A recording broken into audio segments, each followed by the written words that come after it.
ធ្វើការថែមដល់គោលទៅដល់វត្តមានរបស់នេតការីដែលបានធ្វើការខ្វាយនៅរោងបំពង់សួង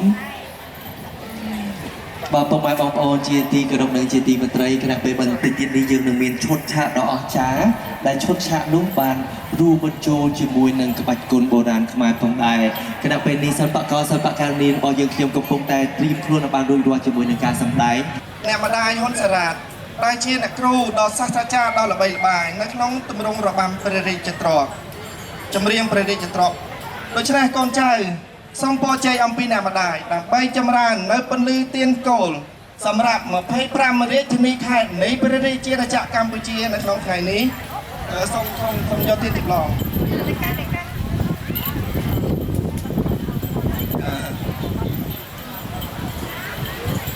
សូមយកទៀនចម្លងតិចមកអូនខ្យល់ដូងដាក់ខែព្រោះมันមានឱកាសនិងមានពេលវេលាបានព្រឹត្តិការណ៍ដ៏ល្បីៗលោកអញ្ជើញចូលរួមនៅក្នុងថ្ងៃនេះសូមកាន់សិនហើយសូមអ្នកម្ដាយប្រទាននៅពន្លឺប្រតិទដើម្បីជាពន្លឺសិរីមង្គលសម្រាប់ពរជ័យដល់យុវជនយុវនារីទាំង25រាជធានីខេត្តនៃព្រះរាជាណាចក្រកម្ពុជា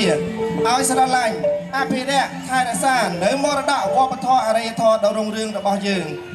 មិនថារាជធានីភ្នំពេញទេគ្រប់ខេត្តក្រុងទាំងអស់សូមឲ្យមានពន្លឺនៃដួងវប្បធម៌ដើម្បីជាអត្តសញ្ញាណនៃជាតិនៃផែនដីនគរកម្ពុជាយើងផងដែរសូមអ្នកម្ដាយផ្ដល់នូវពរជ័យដោយប្រសាសន៍ដ៏ថ្លាថ្លៃសម្រាប់យុវជនយុវនារីជំនាន់ក្រោយ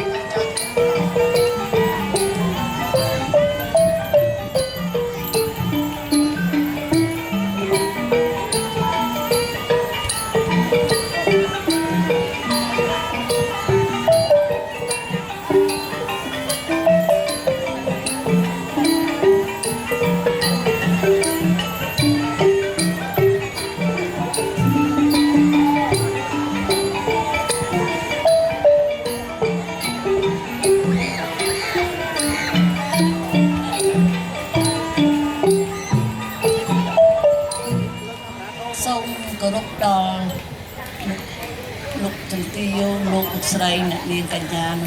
បងប្អូនជនរួមជាតិទាំងអស់ដែលជាទីគោរពដែលជួយមកនៅកន្លែងនៅទីសក្ការៈកន្លែងនេះខ្ញុំសូមអំផ្ញើដល់កូនខ្មែរទាំងអស់សូមឲ្យជួយថែរក្សាវប្បធម៌ចម្រៀងបុរាណយើងដែលមានតាំងពីយូរលង់រាប់ពាន់ឆ្នាំមកហើយសូមឲ្យយើងជួយគាំទ្រទាំងអស់គ្នាដើម្បីវប្បធម៌រលត់ជាតិរលាយវប្បធម៌ពង្រាយជាតិការសូមអបអរសាទរកូនសូមគ្រប់នៅវត្តមានដ៏ថ្លាថ្លៃរបស់ម្ចាស់ថ្លៃទីកន្លែងនេះគឺកើតឡើងដោយកម្លាំងសទ្ធាអ្នកម្ដាយសុខចិត្តចំណាយនៅពេលវេលាដ៏មានតម្លៃរួមទាំងកូនសិស្សទាំងអស់នេះគឺជាកម្លាំងមហាសាលដែលកាត់ថ្លៃមិនបានបេះដូងនៃឈាមនៃកូនស្ដាជំនាន់ក្រោយបានរួបរวมគ្នាដើម្បីថែរក្សាកោះរំលើងនៅវប្បធម៌អរិយធម៌ដ៏រុងរឿងនៃកម្ពុជាយើងមិនមានលុយកាក់យើងមិនមានថវិកាក្នុងការជួលឬមួយក៏បំពេញដោយប្រការណាមួយប៉ុន្តែពេលវេលានិងឧត្តមតិឆន្ទៈមនសិការក៏ដូចជាព្រមវិហារធម៌នៃអ្នកម្ដាយបានផ្ដល់នូវទីសក្ការៈដើម្បីវប្បធម៌ដួងព្រលឹងជាតិកូនសូមគោរពអរគុណនិងអរគុណសូមគោរពអរគុណបងប្អូនទាំងអស់គ្នាដោយសេចក្តីគោរពពួកយើងមានតួនាទីថែរក្សាវប្បធម៌ទាំងអស់គ្នាថ្មីត្បិតតែពួកកូនមិនមែនជាអ្នកសិល្បៈប៉ុន្តែវប្បធម៌អរិយធម៌គឺជារបស់យើងទាំងអស់គ្នាប្រទេសមួយដែលគ្មានវប្បធម៌អរិយធម៌តើជាអ្វីសូមអរគុណ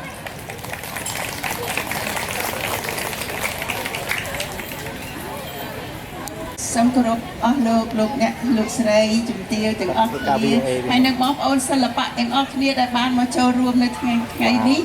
ជាថ្ងៃរំលឹកដល់គុណបុព្វបុរសយើងដែលអ្នកថែរក្សាសិល្បៈហើយខ្ញុំក៏ធ្លាប់ជាអតីតសិល្បករនីមួយដែរនៅក្នុងព្រះបរមរាជវាំងតាំងពីជំនាន់ព្រះ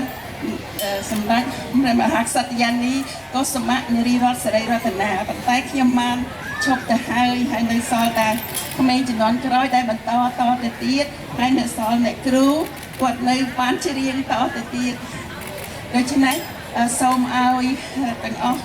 យុវជនយុវនារីទាំងអស់ជួយបន្តលើកស្ទួយ សិល្បៈរបស់យើងដែលជាអត្តសញ្ញាណរបស់ជាតិយើងហើយដែលមានតែមួយគត់នៅក្នុងពិភពលោកសូមអរគុណ ក្រុមអរគុណអ្នកម្ដាយទាំងពីរជាពលិសិរីមង្គលសម្រាប់កុលបុត្រកុលធីតាចំនួនក្រោយ